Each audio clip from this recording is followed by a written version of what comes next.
This week on Levee Break Outdoors, we're back at home on the farm in the Mississippi Delta, and with the changing weather and the bucks finally getting on their feet cruising looking for them first few does, it appears things are about to get real interesting. The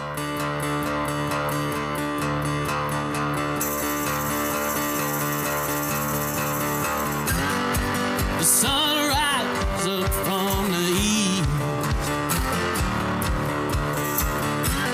See that heat arrive on the street. Welcome to that Mississippi humidity. Feel that Mississippi humidity. It's a mixture of sadness and happiness.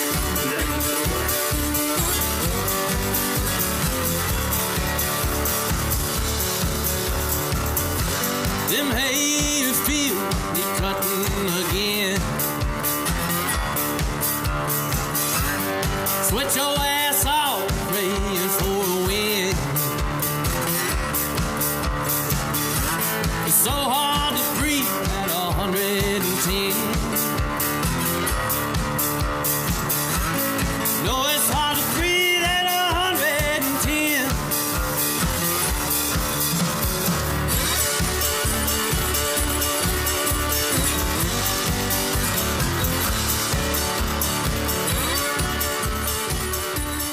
What's up, everybody? We're here at Levee Break Outdoors. We're on our home farm.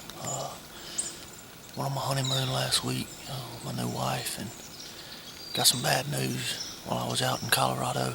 They killed a big deer I was hunting, so we're in there after number 2. He's a big 9-point that we've had all summer, all year. Had daylight pictures of him this morning in the pouring rain. Had pictures of him yesterday afternoon at 3 o'clock. It's about 2:50 right now, so we settled in. We're hoping he'll come back by today. If not, we'll be right here tomorrow all day. So the rut's really kicking off here, and so we're hopeful that maybe if we get a hot doe come through. We got a bunch of scrapes right through here that he's been pretty frequent as far as checking. I got cameras on a couple of them, so we'll see. It's been raining all day. Finally got a break. Jumped some deer coming in. Jumped a pretty decent buck. I'm not sure if it was him or not. Hope not, but we'll see. We got the bow and the rifle today, so if we see him, we should be able to get it done. So hopefully we can get y'all something on footage. Y'all stay tuned.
So we've got this little hat rat buck. You know, he comes out, he's headed on doing his thing, and he's headed away. And as you can see, he just freezes. And I was, just assuming, okay, there's probably something over there, a deer, something that he doesn't like. And so he starts to head the other way. And so I'm focused in on what he had seen or, what he got spooked by. And, out of nowhere, I just see out of the corner of my eye and I look down and there he is.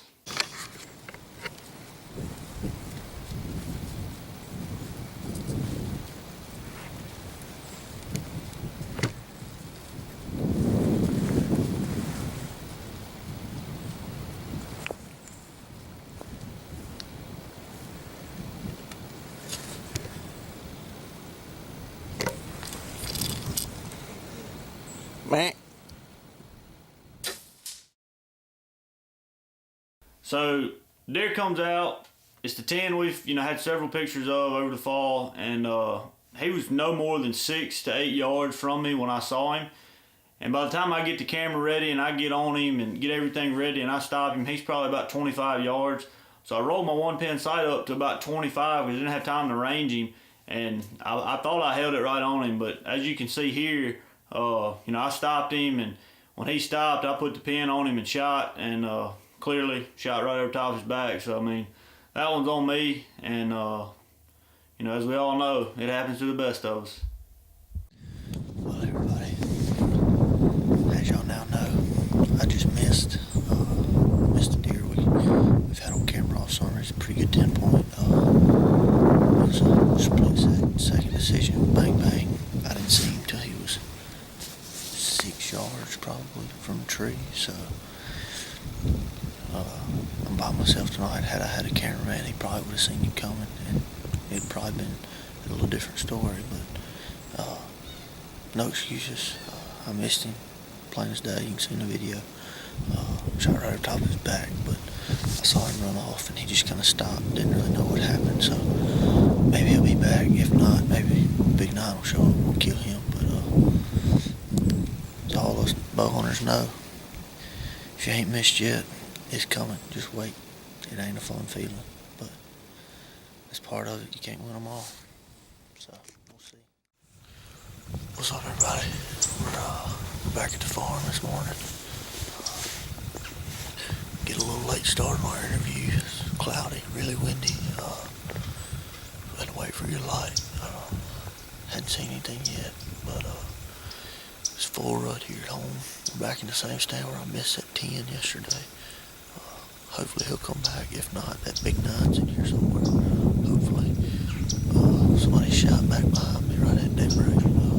First light, so they're not telling what they shot, but I don't know. We're hopeful, so. But it's really cold this morning. About a 15-mile-an-hour northwest wind, so it's pretty chilly, but we're tucked in. Got our hand warmers on. We got both the rifle and the bow, so I don't know. We'll see. Y'all stay tuned.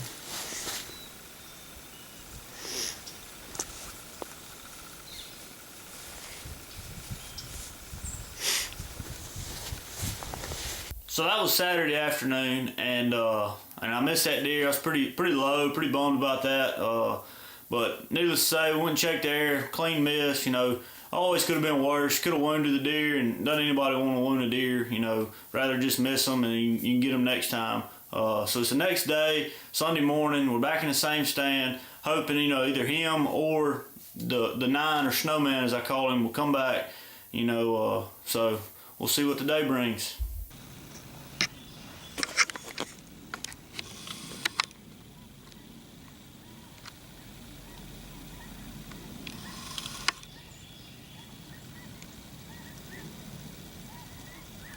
So we got this doe comes out. She comes out pretty quick, moving pretty quick. Got her tail tucked, and with it being the rut, I assumed, okay, here comes something. Something's bound to be behind this doe. But she walked off. We gave it a little while, and well, the buck did show up. Just wasn't quite the one we were looking for.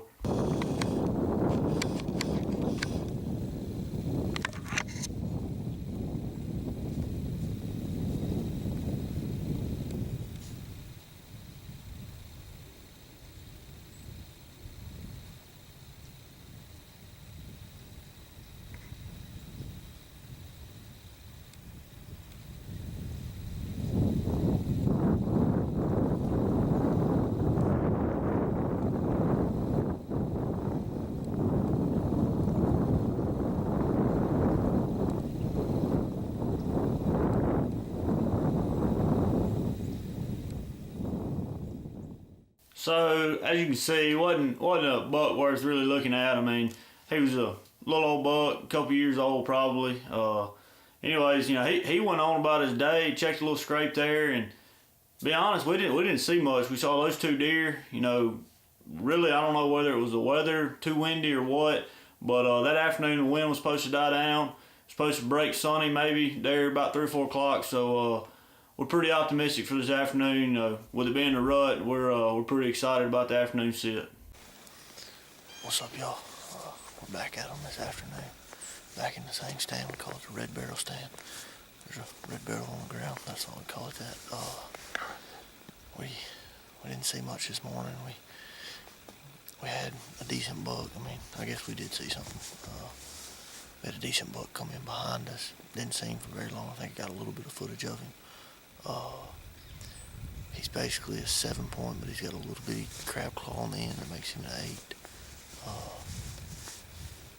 My opinion, I think he needs to be shot, but he didn't give us the opportunity with a bow, and I wasn't going to shoot him with my rifle, so he got the pass this morning.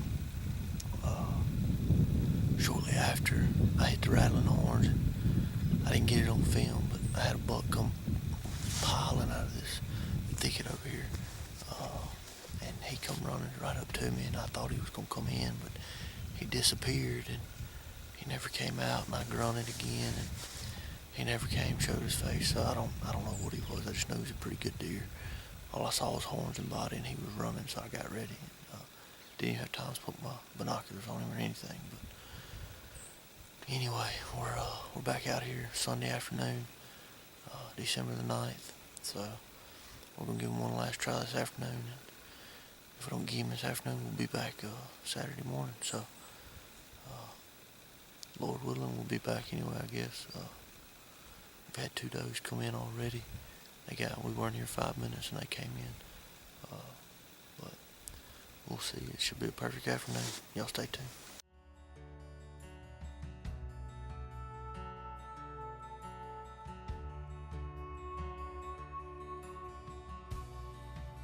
I feel it rushing in. 1,000 miles an hour straight to my brain. Just a breath of medicine. Gonna take away all my pain. What am I to do?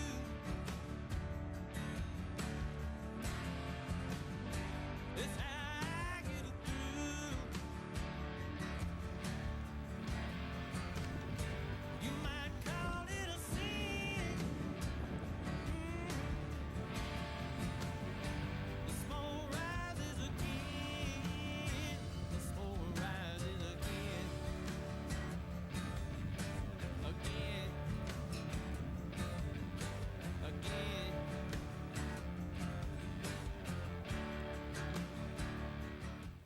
So we've got this spike out. He's piddling around doing his thing, and he keeps looking my way. And then I figured he probably caught me moving the camera to get some footage of him.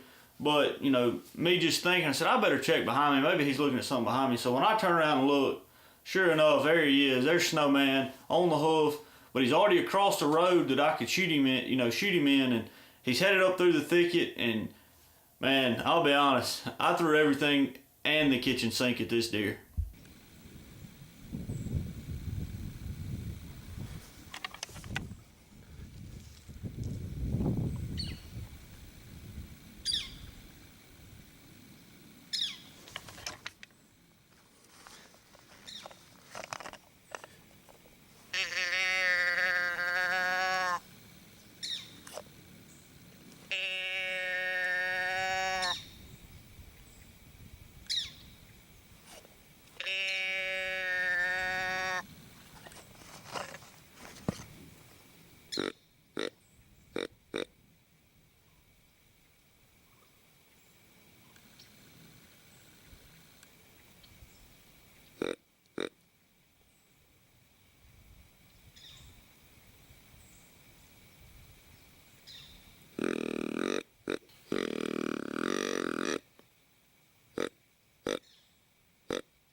So I told y'all I threw everything and the kitchen sink at this deer. As you can see, that thicket, it's just so thick you can't hardly find a hole through it. So I rattled, snort wheezed, grunted, canned. You know, I tried everything to get this deer to turn. Because if you go to the right of where he's standing, it's a big hardwood bottom. And if he can get there, I can probably find a shot. So I'm trying to get everything to get him to turn. And finally, I see him start turning and walking towards that bottom.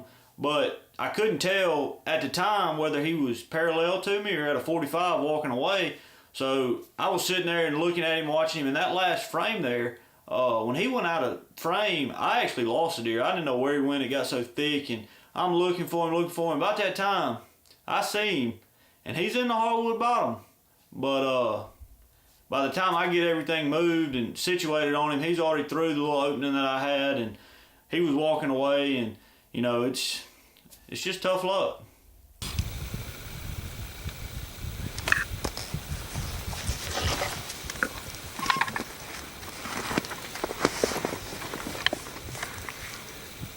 So you can see there, that little green patch, that was the lane / opening that I was going to shoot him in when he came through the bottom. But by the time I got the camera ready and my scope on him, he was already through that, and it reversed back to what I said earlier. If I'm not comfortable with a shot, I'm not going to take it. So essentially, this deer walks out of our lives for good. And if you want to talk about being down, for missing the 10 on Saturday evening, which was all on me, and then Snowman coming into our lives and leaving just as fast as he came. For me personally, it was about as low as a weekend as I've ever had in the deer woods. But on the other hand, we're optimistic. The weather's fixing to start getting better. The rut is full swing. So we're thinking here in the near future, we're going to cross paths with Snowman again, and maybe it won't be so good for him next time. But as far as this week goes, that's all we got. I want to thank y'all for tuning in. I hope y'all are enjoying the show. And Lord willing, we'll see you next time.